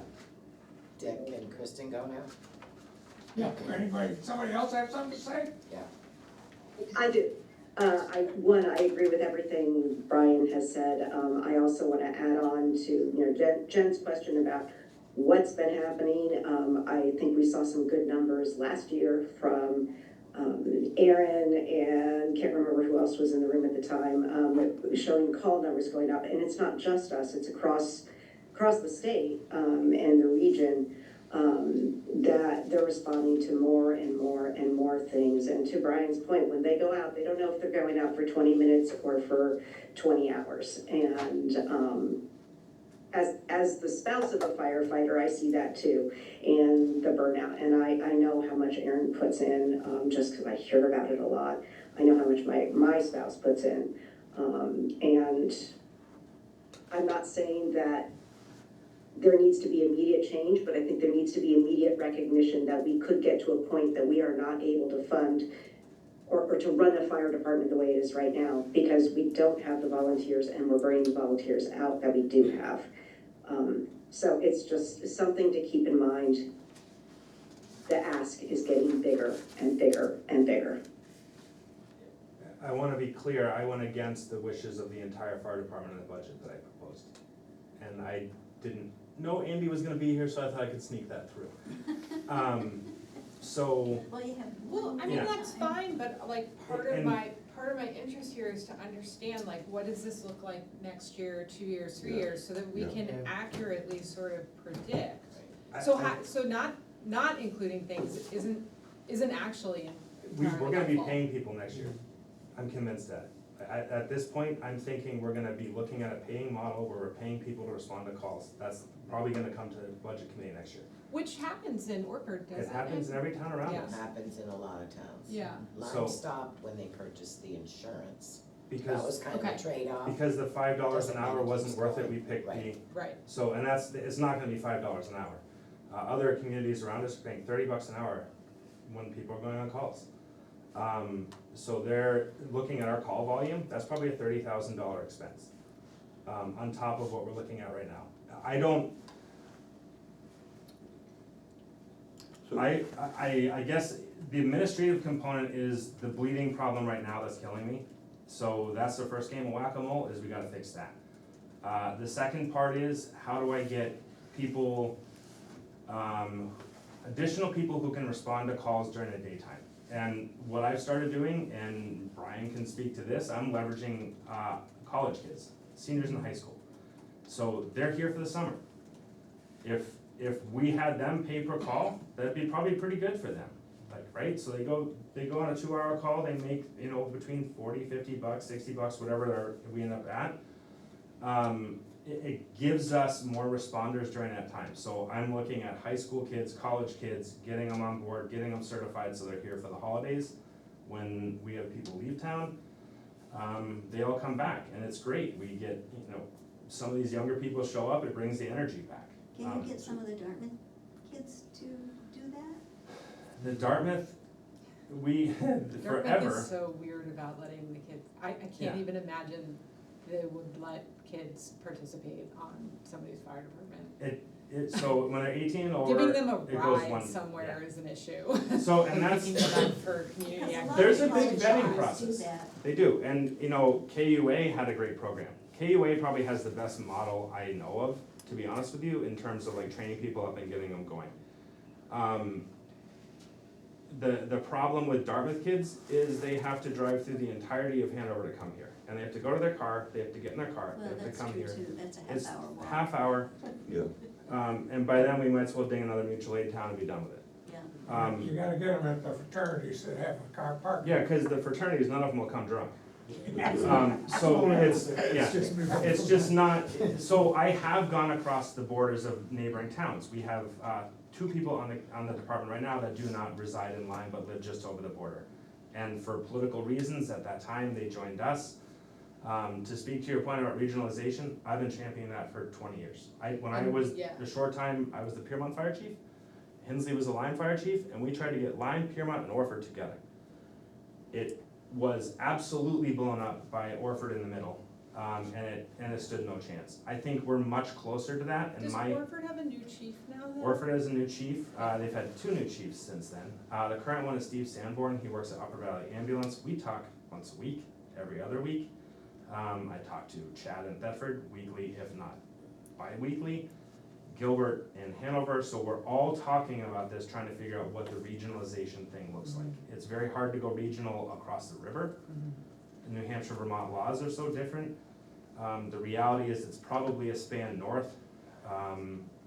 It's gonna be much harder to do with Hanover without losing every volunteer you have. You can't go in with a, quote, all-professional department because then you get into fights with the union, with people that There's a are lot of- paid on a different scale. And it really opens up. From a an can of administrative worms. perspective, I have had conversations with code enforcement people in Hanover and Lebanon, trying to say, hey, can we pay you to come up? They're too busy. And Hanover has one, actually it's two. There's a firefighter and a person that works for town hall under the fire department that do code enforcement in Hanover. Lebanon, I think, has 5 now. And they are running so constantly that there's no breathing room. Lev is a model that we can't really look to pull from, unfortunately, because they run more calls per firefighter than any place in the Northeast, ahead of New York, ahead of Boston. They're upside down. They're so bad that I've been told that municipalities that are looking for federal funds don't include Lebanon in their thing because it skews the statistics so bad. So that takes Lev out, which then goes to Hanover. They've said no. So we need to look at individuals outside of it, or trying to find the unicorn who's just retired from the fire service. I have a couple that I'm targeting, trying to pull in and say, hey, can you help with some of this stuff? So far they've said no, because they're burned out. Yeah. When people leave this, they're toast. Like, I'm close to it, I get it, I understand, I feel the pain. And I guess my concern is, the money's not gonna change anything for me in terms of what I do. Like, going to 40 for me, and I said this at the meeting the other night, it's not gonna do anything different for me. I would prefer to really push on the other people that I can start to build up on the administrative side to get them coming up through, so they can be that other Aaron over the next year or two, because someone's gotta replace me.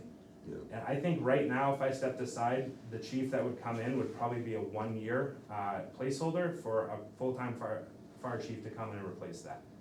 That was what I was gonna ask you. How close are we to hiring a full-time chief? I think we're pretty damn close. And we're not talking a 40,000 for a We're not. full-time chief.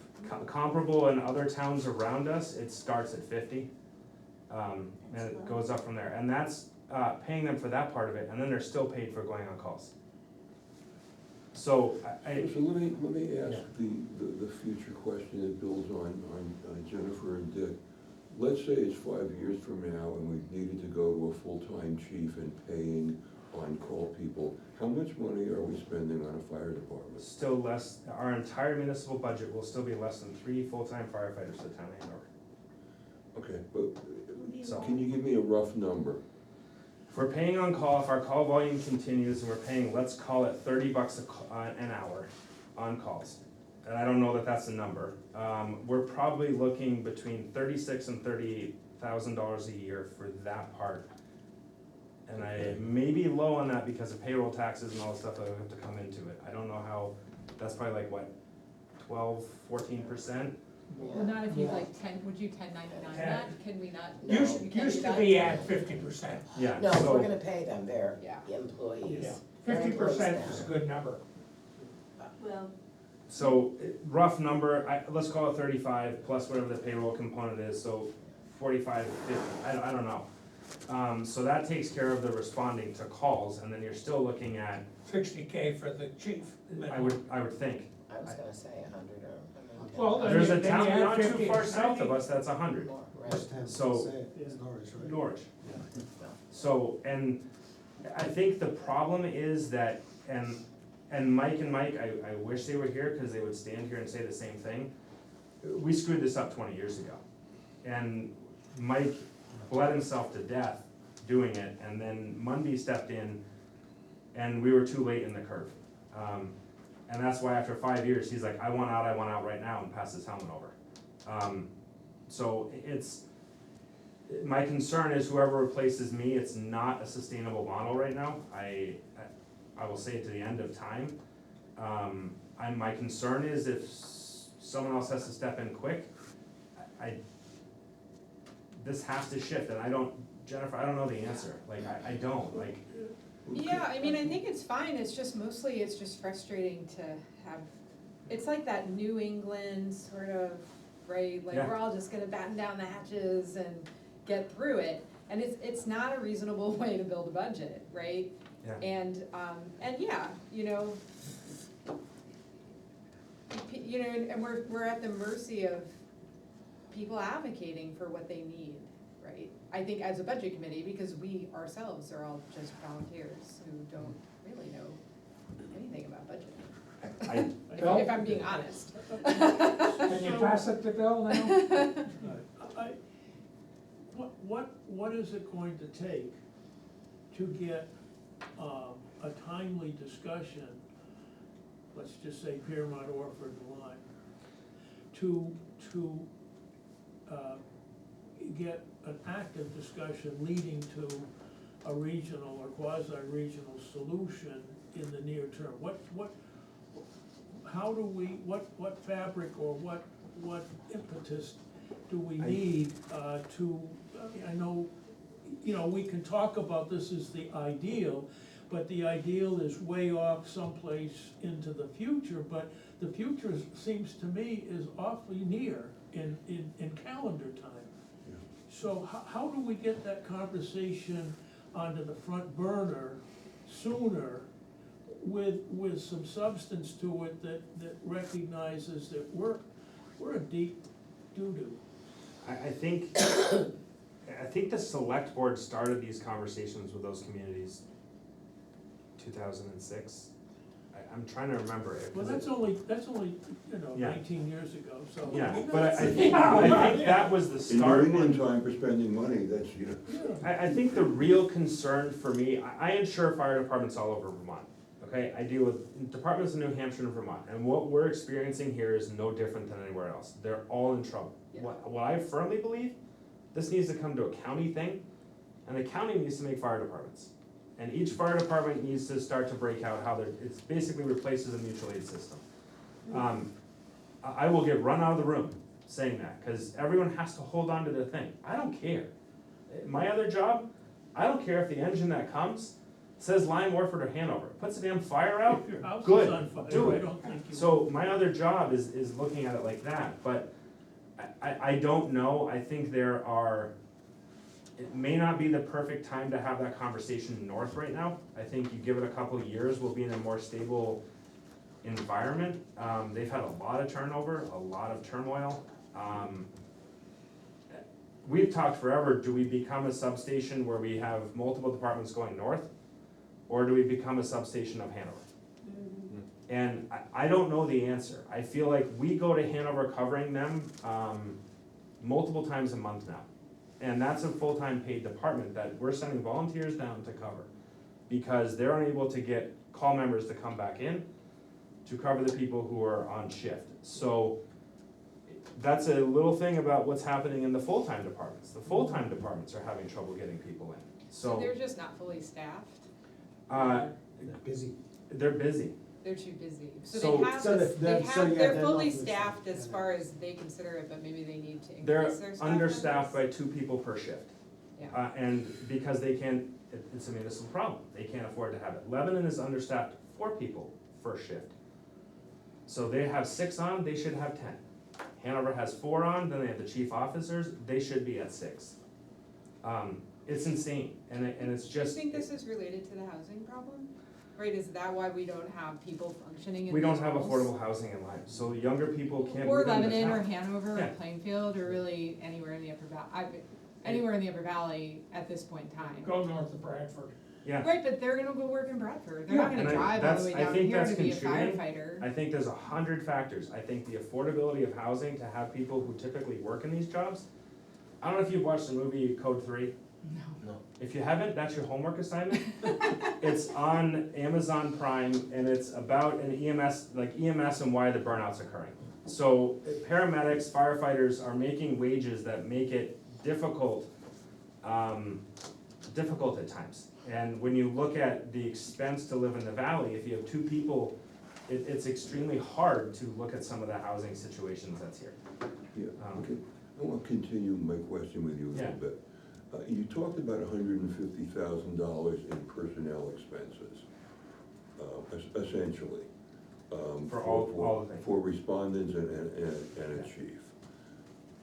What would it cost, what you estimate it would cost in 5 years from now for what's the rest of the departmental expenses? I mean, what are we looking at? Are we looking at $350,000? Are we No, looking at $500,000? I think, What are we talking about? I think we've done a very good job, frankly, of managing the other expenses. We've had incremental increases here. We have an aging engine two, which we're gonna try to stretch out probably till 2030, which means we'd be looking at ordering a new fire truck in 2027 to replace that. So overall, I think we've done a good job. We got a little behind. We've played catch up. We've replaced a lot of the equipment that was failing over the last few years. I think there's a distinct possibility that next year, which is partly why I've been packing some of these expenses in now, is that my hope is we'll have all of those things taken care of, so we can take a step back in some of those things as we're looking at some of these other expenses coming on board with potentially paying people. But in, If we separate the vehicle expenses out. Yep. The other things, and you got a whole lot of other things here, software, training, telephone, fuel, hazmat, et cetera. Double it. Yeah, What is 5 it- years, double it. yeah, it's about 60 after you take out the Yeah. stuff you just talked. Yeah. So add the 60 back to the 150, you're So we're talking. talking $210,000 as a rough estimate to run a fire department. Which is now we're spending 145 maybe. and that's, Right, We're 100,000 short, not counting the capital reserve fund for buying a new fire truck. but I mean, the answer, like, I don't know, Phil. These are all predictions. We could have a housing change, some miracle thing that all of a sudden creates affordability, and we have people here. I'm looking at what I'm seeing. the angels and- are coming down. And I also, like, have given the priors a little bit of crap, because I kind of feel like everything came along as I stepped into this, coming out of COVID, and anyway, But the estimate is in the $210,000 range, excluding vehicles. it's, I don't know. Okay. I think it's, I'm It's just pretty looking for a squishy at this ballpark for point, us to Phil. think of. yeah. But I don't think that's unrealistic, but I also don't know what happens if you have a full-time chief and they're able to spend more time on these other components, it might make it easier for other people to volunteer. It might make it so that some of these other things become more rewarding, so that we're not all doing, catch-up. The big issue is we're in a generational change right now. We had a generation 20 years ago where our fire chief used to come in and says, I only want 75,000 this year. And he hadn't bought a new hose in 20 years. We just got rid of the last of those that he bought then, but it's legit. And so we have that change, which is a mentality change. Sure. And then we have a change that the people that can do the work, because the people my age can't do it physically anymore. And the people that are doing the work now, in order to live in this area, it's basically dinks. You know, dual income, no kids. And that's the only way you can buy a house in Lyme. People have kids. I know, but you know what I'm Yes, saying. it's- Some of us only have It's one. not just, But if you're a firefighter or a carpenter, it's different than you. No, that's 100%, I totally agree with that, that's Yeah. true, right? Yeah. I mean, I think, yeah, I mean, also in 2005, that was pre-recession, and right, and that was pre this property tax push that really probably started in response to the recession and the state starting to downshift, because they refused to raise any revenue as a state, and they just look at every town and say, you guys go figure it out. And then they have the audacity to say, if it's not working for you, go complain to your select board, it's their fault. It's not our fault, No, right? what they said was, we're going to raise the state component of the education piece of your property tax, and we'll give some of it back to you. Yeah. Well, yeah, No, we're gonna create more. and then they totally changed, right, and then that You totally caught that, changed. huh? But what's the tax rate this year, 28.44? no. 2819. 28.19. Yeah, they. It's never gonna go down, No, right? and look And at the that's school. I mean, what, like, right, and that's I'm gonna sorry I cause, asked the I think Yeah, no, it's starting to cause some, All right, let's it's try finally, to, it's Judy, what were finally, you it's gonna say? finally hit that point where it's even gonna start affecting those dual income, no kids people, where they're just gonna say, look, this is crazy, like the amount I'm spending maybe, maybe not. I think probably a lot of people have a lot of room to move with respect to what they're paying in property tax relative to the household income. But we may be 50-50 split now. And it's, yeah, it doesn't feel good, and I just think that minimally, maybe there's nothing we can do about it. Right. I think we're wandering quite a bit Yeah. off Right. subject, Then- and it's can getting I- late. It is getting late, I just wanna say one unrelated thing.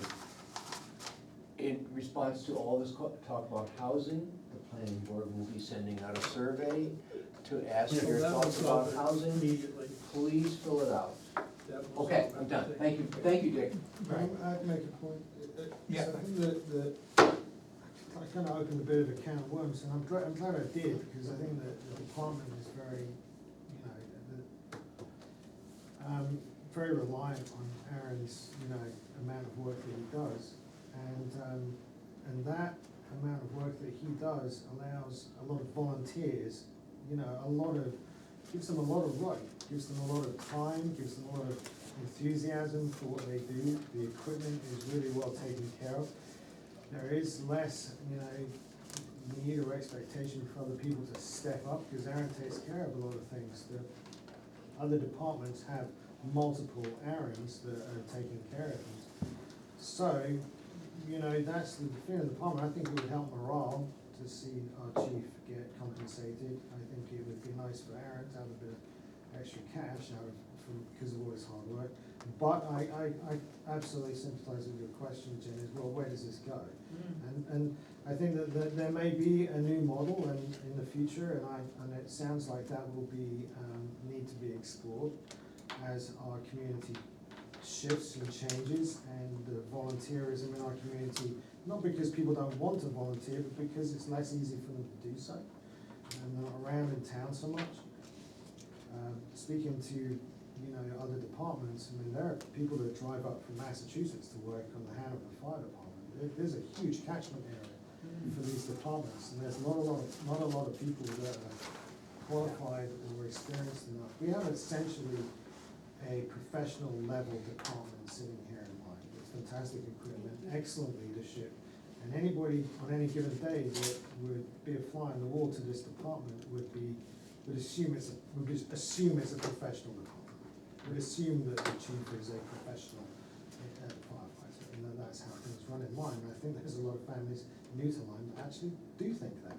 So, I think that it's, that's what my feelings are of the department. I think that morale is very, very good, but I think it would be helped by, making sure that Aaron is appropriately compensated, and I'd love to see, that line item for administrative assistance really be aggressively sought, because I think that's what's gonna help Aaron be able to stay in his role for as long as possible, and ultimately that's what we all want in the department, and there to be a smooth transition into something reasonable in the future, and maybe that's homegrown, or maybe that's somebody from outside coming in to run the department, but for the time being, I think we have an excellent leader, and we have a good crew. And if you can see a way to giving me a little bit more money for the EMS side of things, I appreciate it. I'm gonna have to go now, thank you very much. Thank you very Thank much you, for folks. coming in. I did open this up to the budget committee last year, and a couple people took me up on it. You guys wanna come by and walk through the fire station, you let me know. Like, we'll go through and I'll show you what we have, where our deficiencies are, the areas we're looking at for long-term planning. Yeah, anytime. But to be clear, I opened that can of worms because in the department meeting the other day, that was a very strong source of, of advocacy for Aaron, and so I'm glad I did, but it's not up to me to do so. Aaron's an advocate for himself, but I believe that his feelings are pretty strong about that administrative assistance. I think both can be achieved myself. Well, you had a lot of people go through the fire station when you were given that COVID shot there. Yeah. Yeah, Thank you. so hopefully we don't have to have that happen I'd again. like to make a suggestion. Yeah, Judy? I know that I'm feeling, the conversations were great, the issues brought up were great, I think we're kind of stressed. Can we do the rest of this budget, which is pretty straightforward, next week, or 2 weeks. All right, that was what I was gonna bring up. Next week was listed as a if needed. Yeah, let's do it. Wait a minute. Or- The town clerk couldn't come in tonight because she had something. So we were gonna rely on Dina trying to cover for The all rest of of the budget is easy peasy, don't worry. All right. So do people prefer that we come in next week for what I would hope would be a short meeting? And maybe So- Emily can come in. So moved. So move, so move, so Second. move. Yeah. All right, we will meet next week. Now, can I accept the motion to adjourn tonight's meeting? So moved. You have one right there. Yeah, oh, Judy. Second, no, Rich No, moved, Rich. I second. All right, whatever. All right, thank you all for putting up with it. I apologize for letting it wander. Thank you, job. Aaron. Important conversations, we need to happen. I think at some point there I know probably what should we be a went through on subcommittee the formed phone. and this kind of stuff like looked at, like longer Yeah, term. I had talked to, I And can't boy, remember did who that it was, cost it was money. someone in Hanover in the town in more office, and ways I than one. ran into them and was talking Try a about fire this like department that has concept, like, 38 people on just it. generally how crazy I think it is, like, I think With there's Alaska probably a lot cost of living wasted. allowances. But it's really hard, right, it's hard to get those, it's hard to get everyone in the room, it's hard to get everyone to agree. Yeah. Some towns like Hanover aren't, I mean,